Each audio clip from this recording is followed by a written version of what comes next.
اور ریکوزیشن کا مقصد جو ہے وہ یہ ہے کہ نواز شریف صاحب کو یاد کروایا جائے کہ جو انہوں نے on the floor of the house قوم سے وعدہ کیا تھا، ایوان سے وعدہ کیا تھا کہ اگر تحقیق میں میرے خلاف کوئی فائنڈنگز آ گئیں تو میں ایک لمحہ بھی انتظار نہیں کروں گا اور میں مستعفی ہو جاؤں گا۔ تو اب وہ لمحہ آ گیا ہے، جے آئی ٹی کی رپورٹ واضح آ چکی ہے اور ہم اپوزیشن کی طرف سے مطالبہ کرنا چاہیں گے ان سے کہ انہیں اپنی بات کو نبھاتے ہوئے، اپنے قول کو نبھاتے ہوئے استعفیٰ دے دینا چاہیے۔ ان کی اپنی جماعت کے لیے بھی یہ شاید فائدہ مند ہو اور جمہوریت کے تسلسل کے لیے بھی فائدہ مند ہو۔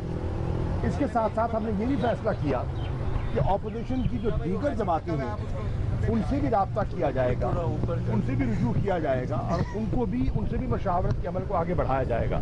چنانچہ آج صبح میری NQM پاکستان کے جو سربراہ ہیں، پارلیمانی لیڈر ہیں فاروق ستار صاحب، میری ان سے ٹیلی فون پر بات ہوئی ہے اور میں نے اسمبلی کی ریکوزیشن اور وزیر اعظم کے استعفے کا اپنا جو مطالبہ ہے، اپنی جماعت کا مطالبہ ہے، ان کی خدمت میں بھی پیش کیا اور انہوں نے بھی کہا کہ میں اپنی پارٹی سے مشاورت کر کے آپ سے میں بات کرتا ہوں۔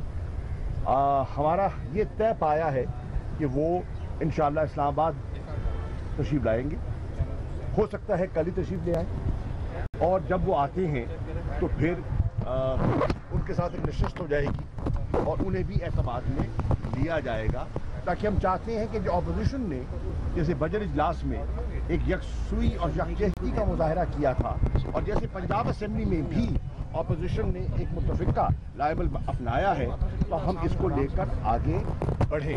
تو یہ ایک بہت انٹرسٹنگ ڈیولپمنٹ ہے۔ مجھے یہ بھی بتایا خورشید شاہ صاحب نے کہ آج بلاول بھٹو زرداری نے اسلام آباد میں 4 بجے اپنی پارٹی کا مشاورت اپنے سینئر قائدین کو انہوں نے بلا رکھا ہے اور وہ بھی اپنے لائے عمل پر غور و خوض کرنے کے بعد بات کریں گے۔ تو یہ ایک انٹرسٹنگ ڈیولپمنٹ ہے جو میں آپ سے شیئر کرنا چاہ رہا تھا۔ یہ بتائیے گا کہ جے آئی ٹی کی رپورٹ میں پوری فیملی کو جو ہے وہ کلپریٹ ٹھہرایا گیا ہے، اس عمل کو کیسے دیکھتے ہیں اور کیا سمجھتے ہیں؟ پوری فیملی کے لیے 4 بجے باقی ہے کہ ان کی فیملی کو مل سکے؟ میرے بھائی ابھی بھی آپ کو گنجائش دکھائی دیتی ہے؟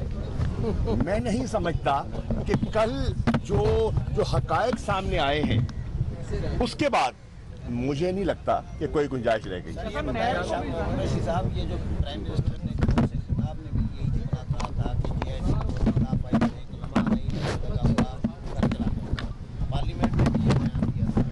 اگر وہ استعفیٰ نہیں دے رہے تو اس میں کو خطاب والے کلپس کو یا اس کو بنیاد بنا کر ایک کہا ہے کہ سپریم کورٹ میں پھر رجوع کر سکتے ہیں کہ یہ سپریم کورٹ بولا ہے۔ دیکھیے پہلی بات تو یہ ہے کہ ان کی اپنی جماعت کے اندر میری اطلاع کے مطابق 2 آراء پیدا ہو چکی ہیں۔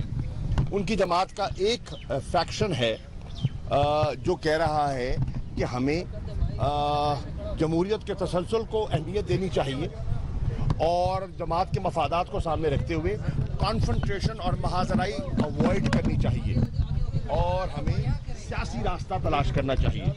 اور ایک فیکشن ہے وہ کہہ رہا ہے کہ نہیں، ہمیں سیاسی شہید بننا چاہیے۔ اب دیکھیں وہ کیا فیصلہ کرتے ہیں۔